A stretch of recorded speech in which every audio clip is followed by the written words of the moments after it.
Doing? Good. It's early, I know, but we're going to have some fun together. It's going to be okay. First, I want to reiterate thanks to everyone that Stuart has just thanks, as well as Stuart, for arranging this event, and also for you guys for all showing up. So any of you who follow me on Twitter or follow Creative Mornings, you were promised gifts. Gifts you shall have. I was really thrilled when Stuart told me that the theme of this talk was going to be color. As you can see, this is a theme I don't like at all. So are you guys sick of this theme yet? Of course you're not. Because deep down inside, even being hoity-toity designers, we all love ugly things. Sweatpants, love them. Pugs, need I say more? Color clashing. I remember when this trend came out, because before we all started wearing neon, we were kind of dressing like this. We were trying to be cool, we were trying to be preppy. And then all of a sudden, it's the 80s again. And we're wearing neon colors, we're wearing tracksuits, velour, everything. And it's almost like we were all thirsty for color. We were thirsty for this expression that we weren't having before. So as designers, we spend a lot of time being removers. We delete things. We make it simple. We're children of Helvetica.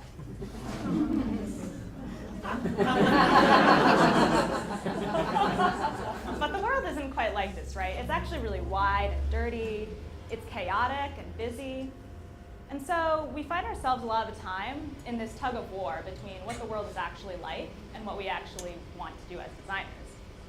And so it can make us all a little bit anxious, feel a little bit pulled apart, and makes some designers embrace OCD tendencies.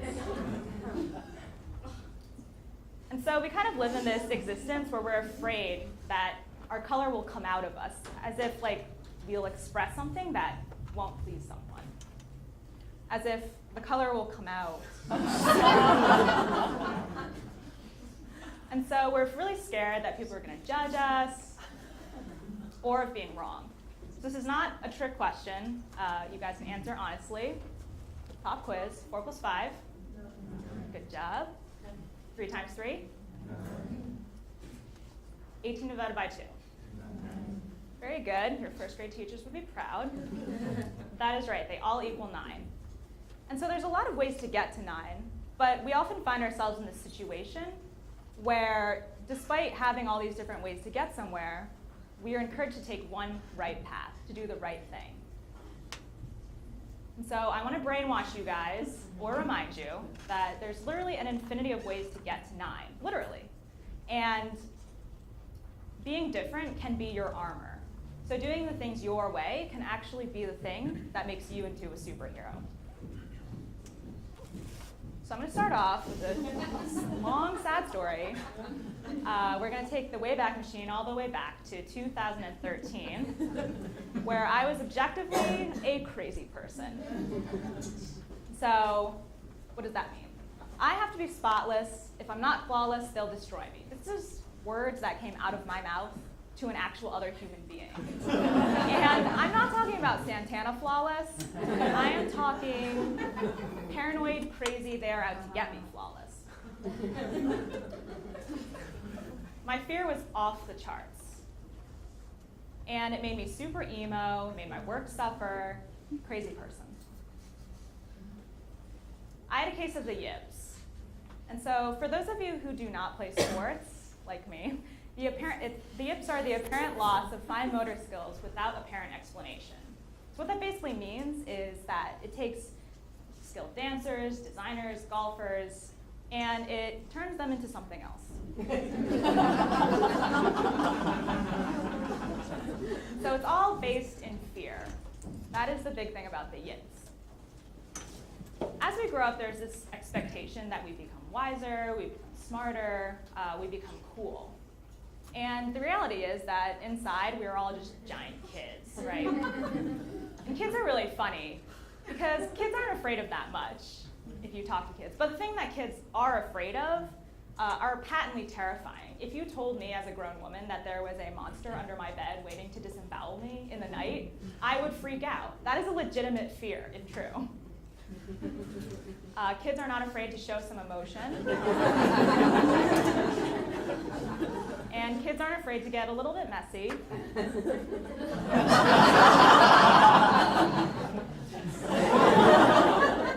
And honestly, kids are kind of little assholes. Nathaniel, you know it was a good day if you didn't hit or bite anyone. Then we turn to teenagers, right? We start to be Gretchen Wieners. We start to kind of feel like there's a hierarchy going on, and our fear starts to mount. So we start to notice that we might be different from other people, that there are things about us that might not be normal.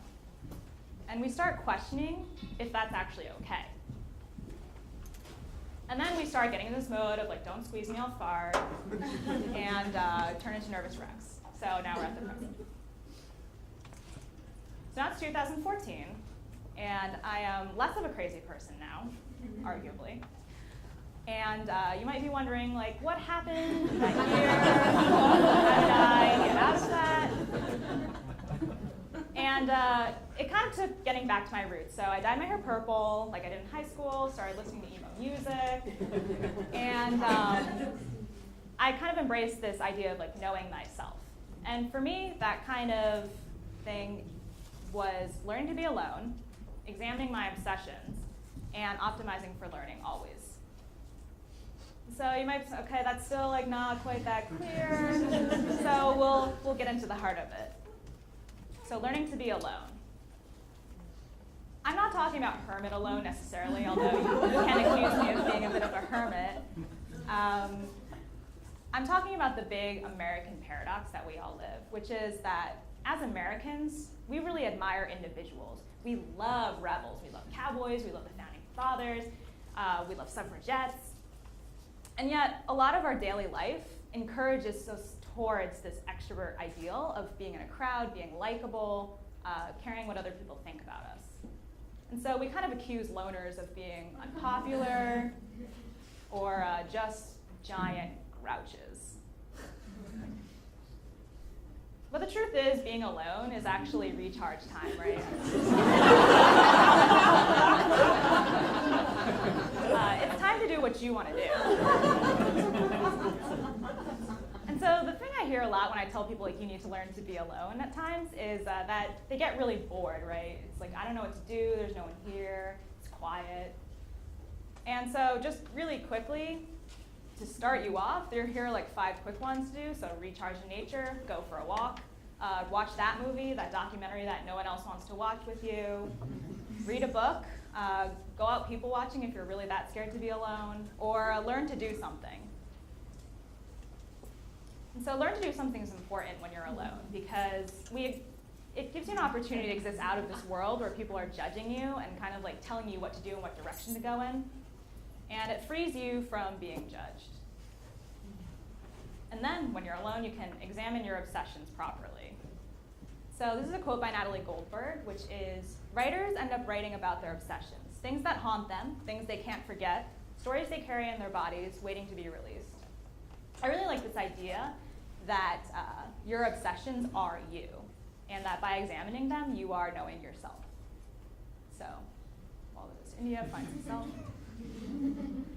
So just a couple of projects that I'm working on to examine my obsessions. This first one's called 100 Crests. And I'm really fascinated by European crests because all these like family names have a crest assigned to them. And they have all these like extensive family trees where they're like, oh, my ancestor planted an apple tree in the so-and-so farm, and then another family cut it down, now we have a rivalry forever. And so you can tell I am not European. But I think what makes this obsession really real is that I don't know who my family is above my grandparents. And so they're involved in some war, moved to Taiwan, and so like I have no idea. And Huang is basically the Asian Smith, so I have no idea how to track down my ancestors. And so I'm kind of doing this through examining other people's families as well. And so I'm starting off doing a lot of CRESTS for family names, and I'm eventually going to branch off and start doing like Asian names, like African names, and so forth. And you can follow along at 100crests.tumblr.com. And the reason I'm doing 100 is that repetition is interesting. I think that's a real way to like figure out what it is about this that's really obsessing me, and it's a good way to practice my illustration. So another project I'm making, actually with one of the engineers at Pinterest, Connor, is 2 good things. So I'm originally from Connecticut, moved to California, have basically become a Californian. And I do yoga, probably like this. And I'm really interested in this idea now of the healthiness of gratitude, and that just some simple things of switching your thinking can really help you. And so Connor and I are building this app, this is a quick preview, where you can enter really quickly a couple good things that happened to you, and then kind of like scroll through and see last year what happened, and et cetera. And so it's really fun trying to make tools for people who are also obsessed with the same things as you, or to share your obsession. Okay, I'm going to end this section with a Franz Kafka quote, which is, "Don't edit your own soul according to the fashion. Follow your most intense obsessions mercilessly." Basically, you do you. So the last one is optimized for learning. So a little bit about how we learn. If you think of learning as consciousness, so awareness of yourself, and competence, so how good you are, you can kind of split into 4 quadrants. So when you know nothing, you are unconsciously incompetent. That is, you are bad and you don't even know how bad you are. The second is you become consciously incompetent. These are novices. These are people who don't really, they know now how bad they are, and it's like really bad. But then if you keep working at it, you kind of get to conscious competence, which is that you are good, but you really have to think, you have to focus, you have to like very stringently use methods.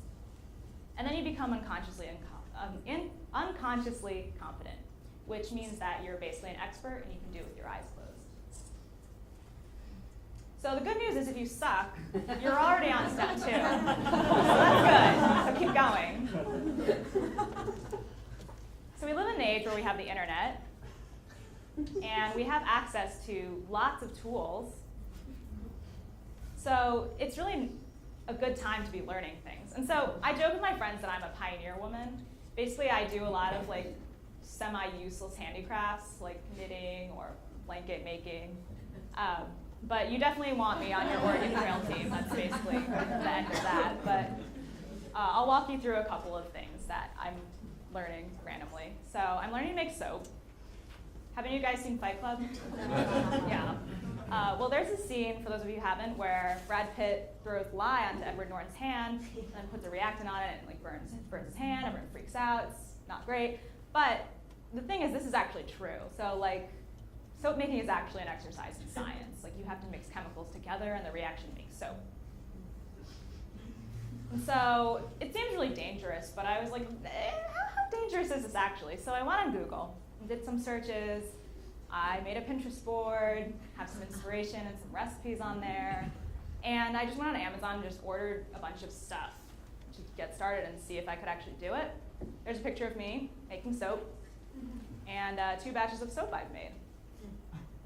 So yeah, it's not that hard to get started because you can really just buy stuff on Amazon. It comes to your house. So another thing that I've learned is writing. And I'm not a professionally trained writer. My writing education stopped when I was a high school senior. And so I started asking around, especially to a lot of the writers here. I asked, like, what are some good books just to get started, just to see what's up? These are 3 that are really good. And I started following some blogs, just like trying to get into the industry and like learning about it a little bit. Most importantly, I started writing. So Medium was really good for me because it's free and there's like eyeballs on it, and you can kind of write these little charrettes. And I've almost been like A/B testing, like what kinds of stories do well and what kinds don't, so what really resonates with people. And I have continued writing. I'm writing a book right now, which Stuart told you to hassle me about, and you can. And I've probably written about like 1,000, 1,200 pages so far in the past couple of years. And I mean, most of it is gone. It's not here anymore. But it's kind of refreshing because when you're starting to learn something, you have to treat everything as if it's precious and really keep it to your heart and put yourself into it. But at the same time, you have to treat nothing as if it's precious and just throw it out. With each draft, this book has gotten better and better. And so, again, you might say, like, nobody has time to do all these things. How did you do this? And it really only takes 10 minutes a day. I started writing this book, this incarnation of the book, while I was at a full-time job. And so it was just a couple minutes a night, basically, just write like one page, and then soon I had like thousands of pages. So the repetition is important. So there's really no excuse not to learn things, especially in an age where you can learn things pretty cheaply, right? If you want to pick up screen printing or letterpress, things that are traditionally really expensive, you can go to certain shops, especially around San Francisco. You can go to SF Center of the Book and learn these things. And a lot of this you can research without leaving your couch. So at least you can be active in that way. And so last tips about learning. First is to use cheap tools. This is really important. This ties into the preciousness thing, right? And so when you feel like your tools are not going to be that expensive to use, you can do crazy revs on them. You can try wild things. And if it doesn't turn out, it's like, that was 1 cent. So that's cool. Versus if you buy really expensive watercolors and brushes, like it makes it scarier to put the mark down on the page. And at this point, basically what you want to do is to make it as little scary as possible and easiest as possible to get started learning. And the other thing is start yesterday, but as that isn't possible unless you are all magicians, start today is good enough. It's the second best thing. And this one's really important, which is to never put yourself in a position where you're treated foolish for learning. Be it your job, your relationship. This is one you should carry with you all the time. You should always be in a position where you're trying to grow. Because no one likes to be judged. That's no fun. Okay, so we've been through all this, know yourself, etc. And you might be asking, like, well, what's the point of all of it, right? You know? And because this is not a complete presentation at Pinterest without a Ryan Gosling gift, here he is. And the big thing is that it's easier to think about other people when you yourself are not freaking out. It's similar to the airplane air mask theory, where it's like put your own mask on before you put on masks for others. And so self-care is like pretty important. Otherwise, you are burnt out and crazy, and you can't help anybody. So some quick ways to help others. So we're all in Silicon Valley. And Silicon Valley is really attractive, right? Because there's this idea that you can help millions of people. You can build these tools that help people fulfill their own purpose and do what they love to do. But I also want to talk a little bit about this idea of smaller impact. This is my friend Maria. Maria went to India and met this man who was 87 named Dada. And so she was walking along a hot road with Dada at one point, and Dada kept stooping down. This man's 87 years old. Kept stooping up and like throwing rocks out of the pathway. And Maria asked him why he was doing it. And he said, oh, I always come here and clear the rocks out because I don't want the motorcycles who drive by here to slip and fall. So Maria says, coming from Stanford, I had my ideas of social impact. Make it big, go for breath. And here is Dada bending down to toss away a few rocks. We would never know whether his actions saved or changed any lives. So it's a really important reminder to pay attention because there's a lot of ways we can be helping people in our daily lives that are just really small actions but are huge. So this is my internet friend Winnie. And Winnie wrote this Medium post about recovering from chronic depression. So if any of you have depression, this is a great article, by the way. But she tweeted later that my post on chronic depression is turning into my most popular post on Medium. People want to feel less alone. And another quote that she pointed out to me was, never doubt that a small group of thoughtful, committed citizens can change the world. Indeed, it's the only thing that ever has. And so you never know who needs you. You as an individual are super important and can really have an impact. And so some quick ways to do that: mentor someone who's younger than you. I guarantee everyone in this room that there's someone younger than you who would love to know everything you know. Another one, donate $10. Pretty easy, don't buy 3 copies. Sign a petition, cheer a friend on who's trying to do something amazing, read up on an issue, volunteer 2 hours. The San Francisco Food Bank is really great for a Saturday afternoon. Just get a couple of friends together, it's super fun. And so if you want some issues to learn about, to kind of see like what's going on in the world, here's some great ones. And there's one more benefit to being you, besides being completely and awesomely fabulous. And that big benefit is that doing your thing as an individual reminds everyone else that they're allowed to also be themselves. So you could be a part of a world where instead of this, we have this.